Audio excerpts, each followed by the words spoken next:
So we all know that the Democratic Party has made it no secret that they want Bernie Sanders' email list because they see that as an opportunity to raise millions of dollars off of Bernie Sanders' loyal supporters. Now, even though they've communicated to us time and again that they have no interest in representing us, they still want that list because they think maybe they can exploit us. Well, let me ask you, sir, because you have a massive email list that helped your presidential campaign raise $218 million online from 2.8 million donors. Are you going to give your list to the Democratic National Committee so that you can help them become more grassroots? We are going to do everything that we can, and we have started that progress to transform the Democratic Party into a party that stands up for working families. And we have and we will strongly support those candidates who are going to take on the issues of income and wealth inequality. They're going to take on the greed of the pharmaceutical industry. Those people who want to make public colleges and universities tuition-free, who understand, unlike President Trump, that climate change is real and we've got to transform our energy system. So we're going to work to support progressives who are running for the Senate, who are running for the House, who are running, and Tom Perez made this point, for school board, for city council, for state legislature. I'm right now in Kansas. Last night, we had 5,000 people coming out in Topeka, Kansas. Kansas is not a Democratic stronghold, but we're beginning to see an activation here in Kansas and in states and communities all over this country. People who are prepared to take on Trump, people who are prepared to fight for progressive change. So I love how Jake Tapper asked him just a really simple question. It was a yes or no question. And Bernie Sanders went on this long tangent and just basically avoided the question. And, you know, Jake Tapper stated here that this list would help the Democratic Party because, hey, Bernie, if you want them to become more grassroots, then wouldn't this list help them become grassroots because they could raise money off of people on this list? Really, Jake? Really? If the Democratic Party wants to become more grassroots, then they do that by creating their own list. You don't get to just be grassroots by taking Bernie Sanders' list and exploiting the people you continue to shun. You become grassroots by creating your own list. Bernie Sanders did it, so it's certainly not impossible. All you have to do is represent the voters as opposed to the donors and show to us that you're not going to take corporate money, and voila, you get a lot of money from everyday Americans, but they don't want to do that, so you don't get our list. Now, of course, Bernie Sanders dodged the question, and typically I really hate question dodges, but I like it in this case because I want Bernie Sanders to give them the runaround, even though an unequivocal no would be better. But, I mean, Jake Tapper followed up. He asked him again, Bernie, is it a yes or a no? That sounded like you were saying that you're going to keep your email list to support the candidates that you think are progressives, and you're not going to give it to the Democratic National Committee. Did I interpret that incorrectly?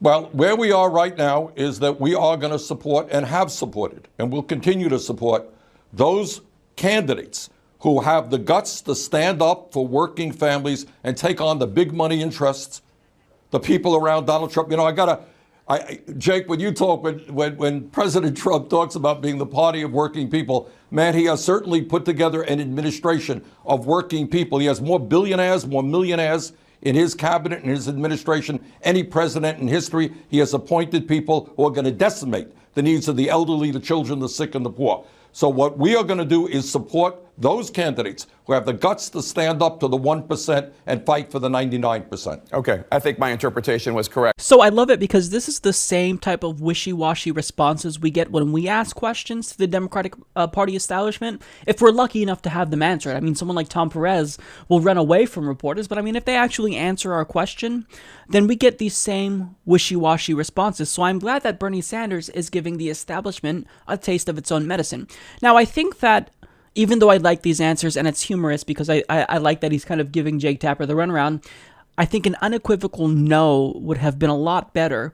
But the reason why Bernie Sanders is not just telling them no is because I still think that he really is intending to work with the Democratic Party. The way the Democratic Party has been run for decades has not worked. We need a total transformation. We've got to open up the party to working people, to young people, and make it crystal clear that the Democratic Party is going to take on Wall Street. It's going to take on the greed of the pharmaceutical industry. It's going to take on corporate America that is shutting down plants in this country and moving our jobs abroad. The idea that Trump thinks that the Republican Party is going to be the party of working people when he has appointed people to his administration who want to cut Social Security, want to cut Medicare, want to cut Medicaid, or who want to provide a budget which will give huge tax breaks to billionaires like Trump and then cut back on education and health care for the American people. If that's a party that stands for working people, God help us all. So that clip was kind of frustrating to me because Bernie Sanders hasn't gotten the message that the Democratic Party wants nothing to do with him.